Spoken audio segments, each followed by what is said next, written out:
I have a great video today that's going to teach you how to combine ingredients from southern Italy to make a rustic Italian family-style meal. But before we get started, I want to give you a little background so that next time you open a bottle of extra virgin olive oil from Olevano Kitchen in Salerno, you'll get the whole experience. In southern Italy, nestled in the hills of beautiful Campania, exists a town that time has not touched for many centuries, where family, hard work, and dedication to good food are cornerstones. A place where they feed their family meals that are masterpieces, carefully constructed using only the purest and most natural ingredients. The town's pride is visible in the rolling groves of olive trees where farmers handpick their olives, carefully selecting each based on quality. For these olives are deeply rooted within them as a part of them. It is the town's namesake. It is Olevano. Hello, I'm Katie Z from Olevano Olive Oil, and today we're here with my friend Chef Jeff Madiger, Executive Chef at Taverna on Main Street in Newark.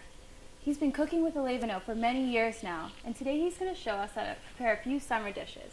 Jeff, what do we have? Well, Katie, I was really excited when you called me for this because Olevano is one of my favorite olive oils. When I spent some time in Italy, one of the things that was really brought home for me is the quality of ingredients speak volumes when you're preparing anything, and that really goes with olive oil as well. So we have a couple of my favorite dishes to do this time of year, featuring some great local produce from around the area. We're going to show how you can pair things up with Olevano olive oil, and we're going to show the versatility of the oil as well, a few things that you may not know about how to cook with olive oil and finish with olive oil. So first thing I want to kind of do is get started with a nice summer salad. This is a salad I like to run every now and again when corn is in season. So what we're going to do first is teach you how to make a quick, easy vinaigrette. All right, put me to work. Let's go. All right, so one of the things about vinaigrettes, keep it simple, keep it acidic, and keep it balanced. All right, those three things are so important. So you're going to do this. All right, so the first thing we're going to do is we're going to start with a little bit of fresh lemon juice. We're going to go down into the bowl, okay? We're going to season our lemon juice with salt and pepper. You always want to season right at the start with the dressing. You want this to kind of melt into the liquid. That way it's going to create one even layer across all the greens and all the vegetables, so we're going to have a nice, even balanced salad. All right, so then as you start whisking, I'm going to start slowly drizzling in our Olevano olive oil. Now for a vinaigrette, you want to kind of go, depending on your taste, 3-to-1 olive oil to acid. I prefer going 2-to-1 because I like things to be a little bit more acidic. All right, so you just want to kind of bring that together just a little bit. All right, that's good. Let's give it a taste. That's perfect. All right, so let's start now with our vegetables. First thing we want to do is start with our green, and this is going to be escarole. So what is escarole? Escarole is one of my favorite lettuces to work with. Escarole is actually part of the endive family, so things like kale, radicchio, those are things that you're most commonly associated with endive. The reason I like escarole is because it has less of the bitterness that some of its family members actually do have, but it actually will hold up very well to the dressing. You're going to have lettuces such as arugula, such as Bibb lettuce. They're so delicate, and when you get them tossed into the dressing, the lettuce itself will actually begin to break down just a bit. Escarole is going to give you a nice crisp flavor and a great texture throughout the salad. I want to chop this down just a little bit. The reason being is with salads, they should be fork friendly. You don't really want to have to take a knife and fork when you cut your salad. All right, so we're just going to start adding ingredients in here now. So we'll start with our escarole. And then I have some really great sweet corn. This is a local corn from Pete's Farm. Some grape tomatoes. I cut the grape tomatoes, as you can see, kind of in rounds. You can cut these in half if you like. I kind of do things the way my grandmother taught me because it kind of keeps things a little more homey. That's the Italian side of me coming out, I think. Kalamata olives. That's going to add a little bit of bitterness and brininess to offset a lot of the sweetness that we're doing here with the corn. All right, so we're going to go ahead and give that a little toss. You can use your spoon, kind of incorporate it a little bit. It's looking so healthy. Oh, it's beautiful. It's really nice. And then one thing we want to add right at the end, anytime you're doing a little salad, we want a fresh herb. The fresh herb is actually going to lift the flavor of this totally up. So for that, we're actually going to use a little bit of basil. We'll just tear some right here, and we're going to cut this. And you'd add that at the end? We're adding this right at the end. Reason being, if you add this too early, the acid's actually going to start breaking down the herb. We're not going to get the same level of flavor out of this. All right, so we're just going to do, this is called a chiffonade. We're going to roll it kind of like you're rolling a cigar, and you just real carefully take your knife right through it, okay? You don't want to cut herbs more than once. As you start cutting the herb, you're actually kind of getting out a lot of the oils, and if we beat it up too much, we're going to lose all that beautiful flavor. So we're going to add that in, and we'll continue to toss that.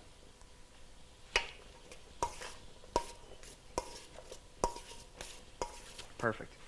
So what we've done here is we've actually coated the dressing all over the lettuce so it's nice and even. So now we're going to go ahead and plate our salad. We're going to plate the bigger greens down first. And then we'll allow some of the corn to fall on top. We'll see some of the great colors from the tomatoes, the corn, and the olives. All right. All right, so this looks great, but looks like it needs a little bit of protein. Well, I'll tell you what, I'm glad you brought that up because this on its own would be a great dinner salad, but to just kick it up a little bit more, we're actually going to introduce a protein to this. Sure. And to show you the versatility of Olevano olive oil, we're actually going to poach some great ahi tuna in the Olevano olive oil and then topping that over top of the salad. All right, so let's start with that then. So what we have here is a really great piece of ahi tuna. This is beautiful. I feel like I would order this at sushi. That's right. Well, that's one of the best things about using ahi tuna is you can eat this sliced down, marinated on its own. You can get a nice sear on this. Mid-rare is what most people would end up preferring. But what you can also do is poach this in a great olive oil and cook it just all the way through, and it'll actually melt in your mouth. And again, it goes back to that the importance of just great fresh ingredients and using really high quality ingredients with everything you do. Right. So I've heard of poaching eggs, but how do you poach tuna? That's a very good question. I'm going to show you right now. So what we have here is a pan filled with Olevano olive oil. And then what we're going to do is actually just season our tuna. I'm just going to season it with a little bit of salt. I usually tend to not put too much pepper onto fish. So we'll get a nice even coating. You want this the temperature of bath water. Now the reason you want this the temperature of bath water is poaching is a very gentle cooking technique. We just want to gently bring that tuna up to the temperature, our desired temperature, which just cooked all the way through. So now we're going to just submerge our tuna. Very important that it's covered in the oil. And then I have a preheated oven at 225 degrees. We're actually going to go into the oven for about an hour and 20 minutes. So we'll just slide this down. So we want to make sure the entire piece of tuna is completely in the oil. Correct. The reason you want to do that is because that way there's not going to be a dry heat actually caramelizing and crisping up the outside. The juices and all the moisture will stay in the actual tuna, and the tuna will be incredibly moist, delicious, and just melt in your mouth. So why would you use Olevano olive oil versus just any olive oil that you could find at the store? Really, it goes into the flavor that we're imparting into this. With Olevano olive oil, you tend to have some really great flavors of artichoke and a little vine-ripe tomatoes, and for me, that's just the flavor style that I'm looking for. And I think it would go really well with our salad and some of the ingredients that we chose here today. So we did one earlier here today, and this is the piece of tuna. It's been poached. And what we're going to do here is gently take this right out. So we're just going to go ahead and scoop this out of the Olevano olive oil. And then we'll move this next to our salad. Thank you. We'll get this out of our way. So I feel like a lot of people are scared to cook with olive oil because they're afraid that the flavor will change as you heat it up. Well, it's a really good question because olive oil does tend to have a lower smoking point than most oils, which is why when the temperature increases, you see the smoke come off the pan, and if you flare an olive oil, you can get a different type of taste. One of the great things about Olevano olive oil is versatility, which is why we chose to cook with it here today. You're not going to really see as much of a problem as you would with a different type, a lower quality olive oil. So what we're going to do here now is we're actually just going to very carefully crumble our tuna over top of our salad. Just to help you out. I'm getting hungry. All right, we're almost done. Then you can dig in. All right, and then this on its own is great, but again, we're going to show one of the infused, flavored olive oils from Olevano. We're just going to take this lemon-infused olive oil and drizzle over top of the salad, because what that's going to do is bridge our flavors. We used a lemon vinaigrette that we made, and then we're just going to drizzle on top a nice lemon olive oil that brings everything together. So the lemon that's actually in Olevano's lemon oil is Amalfi lemon. Amalfi lemons, right? What can you tell me about Amalfi lemon in your experience from living in Italy? Well, Amalfi lemons, I mean, it's just, the quality of lemon is all in the acidic levels of it. So with Amalfi, you have a more balanced acidity, which is why they're great to work with. If you use an everyday lemon, you're going to have to taste it because it's going to be so hot and cold depending on where it was grown. With Amalfi lemons, at least you know what you're getting. Again, it goes back to using a nice high quality ingredient. And you put a high ingredient in, by the time you process everything through, you're going to end with a nice high level ingredient as well. move this here.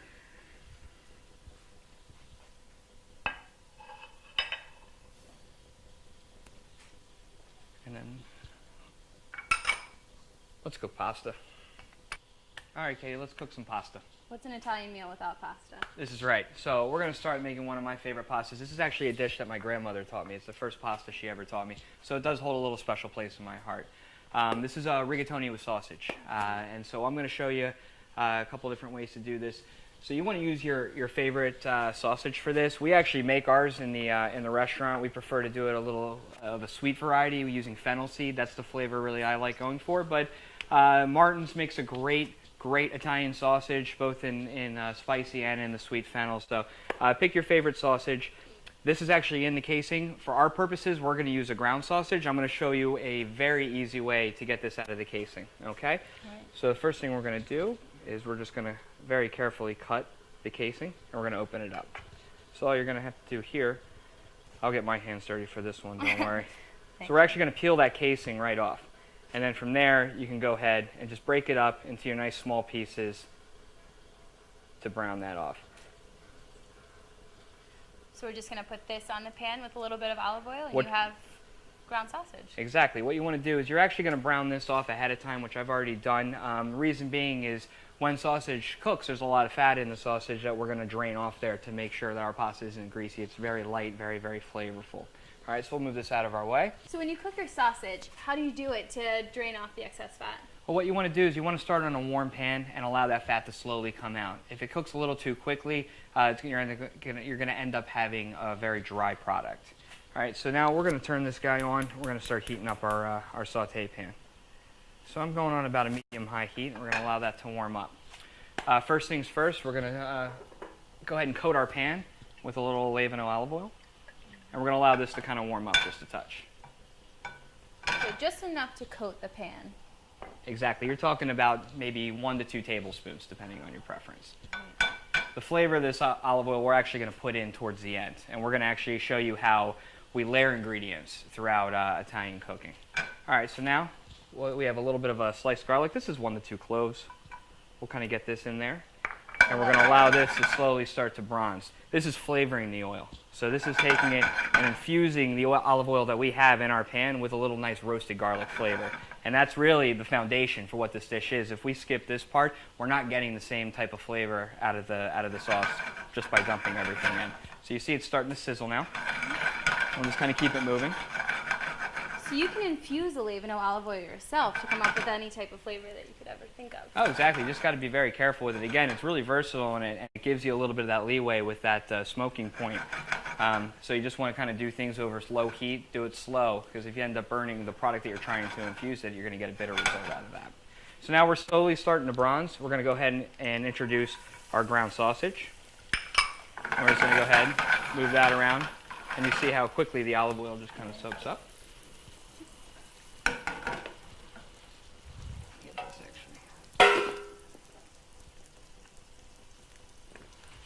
And we'll just move this around with a spoon.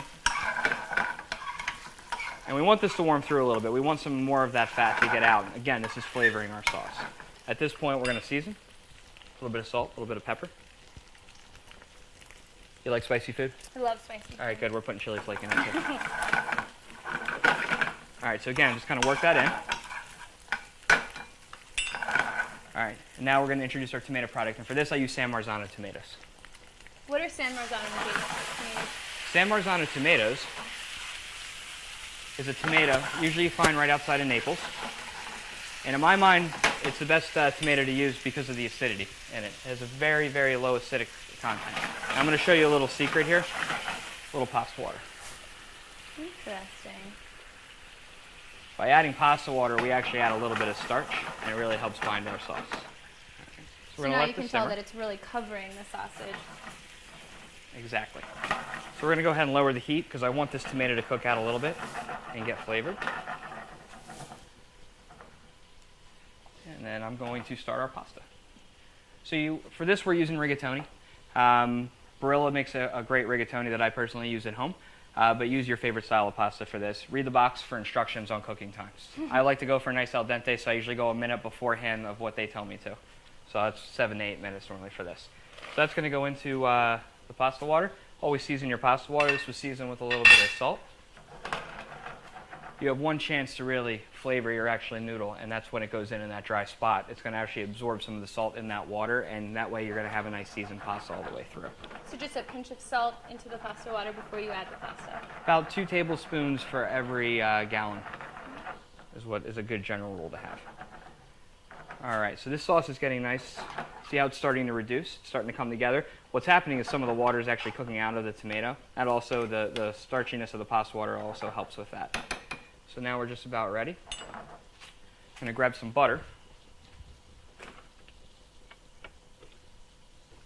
So you mentioned that the San Marzano tomatoes are really low in acidity because of the area they come from in Italy? Well, they're coming out of volcanic ash from Mount Vesuvius, and that really helps with not just the tomatoes, but with anything really growing out of there. It's part of the reason Olevano olive oil is as balanced as it is it's coming with the olives out of the ash from Mount Vesuvius.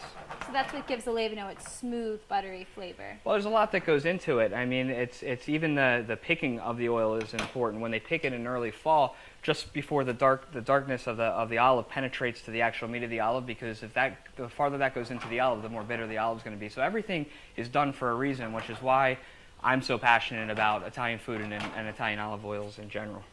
All right, so now we're going to go ahead.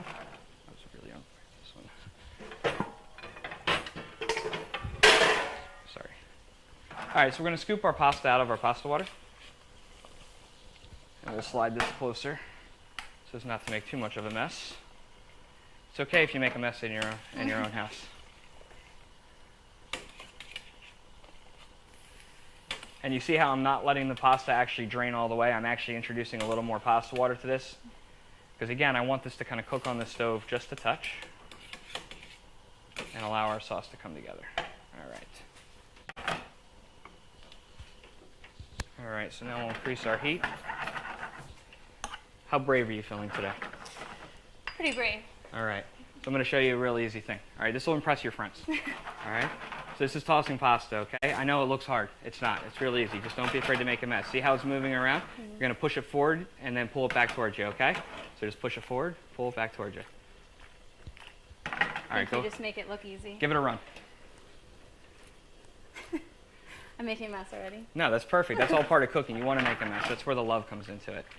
All right, if you're not brave enough to do that, you can introduce it with a spoon. The important thing is actually that we're coating the pasta right now. We're incorporating that sauce all over it. All right, so at this point now, we're going to add Pecorino Romano cheese. Pecorino Romano is slightly saltier. It's a hard cheese similar to Parmesan that everybody knows about. Again, this comes from my grandmother's. This is what I had at my grandmother's house all the time, so it reminds me of her, which is why I tend to use it in different aspects. All right, remember that basil bush that we had earlier? Yes. We're going back to that again. All right. Because again, we want to add some fresh herbs. We want to add them in and get the highest level of freshness that we can. Again, we're going to just go through and chiffonade it. I love watching you cut things because when I cut, I look like I'm going to cut my fingers off and everybody gets scared. These are my 8th, 9th, and 10th finger on this hand. I know a guy. All right, so now you see how we're getting a nice glaze over the pasta. All right, glazing the pasta, all that means, that's a fancy term for just that sauce adhering to it. A lot of times if you see you have a bowl of pasta and the sauce is sitting at the bottom and you have a relatively dry noodle up top, so then you get a little bit of the flavor of the sauce from the pasta, but all your flavor's down at the bottom of the bowl. It's no good. We want that every bite. We want you to have that, okay? So now that's where we are right now. And then again, a nice little secret, just at the end, away from the heat, because now I want a little bit of the raw olive oil flavor. We're going to take that Olevano olive oil, we're going to slowly drizzle some in, and we're going to do that impressive pasta tossing thing one more time. All right, and you don't have to go too crazy, just a little bit. All right, and then we're ready to go to the plate. Almost a pro. I like it. We'll get you there. Don't worry about it. All right, so now I like to serve this in a cast iron skillet. I just like the look of it. And what we're going to do is just slowly in here, I'm going to try to get most of the pasta down in first and then kind of layer over that sausage and that tomato on top. It's really important to be able to see what you're eating. Okay, so we'll set that aside. It smells amazing. A little bit of parsley. And then again, going back to taking it one step further, we have a great red pepper infused Olevano olive oil. And I'm actually going to just drizzle some of that right over the top. because you told me you like spicy food, so I'm taking your word on this one. And then the last thing I like to do is I have some pecorino romano that I shaved down, and we're just going to add a few pieces of this. You can never not have enough cheese. Absolutely not. And see the steam coming from the pasta? A lot of that is because we're sauteing it, we're heating everything through. That's going to stay hot for 20 minutes. It'll be great. It's beautiful. All right, let's put this over here, and then it's time to taste. I brought you a fork. Thank you. No problem.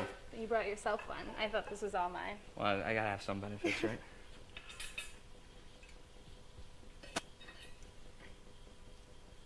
I have to warn you, I'm not the most graceful eater. As you say, as I take a nice bite full of rigatoni, that's perfect timing. I was looking good up until then. It's delicious. It's not bad. And you can really taste the lemon, too.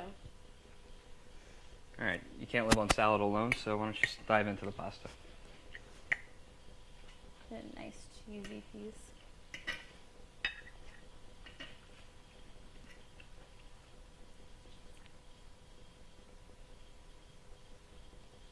It's perfect. And again, it's all in the level of ingredients that we're working with. Olevano olive oil balanced so well. It just presents the flavor that it's easy to work with, and just makes things just at home and delicious. If we used a harsher olive oil, that's all you're going to taste, and we're not going to get the same result. So remember, it's really important to pick a great high-level ingredient. So there you have it, 2 great summer dishes using Olevano olive oil to wow your friends and family with. I'd like to thank Chef Jeff Madiger from Taverna, and for more information on these dishes, please visit olevano.com. I'm Katie Z. Thanks for watching.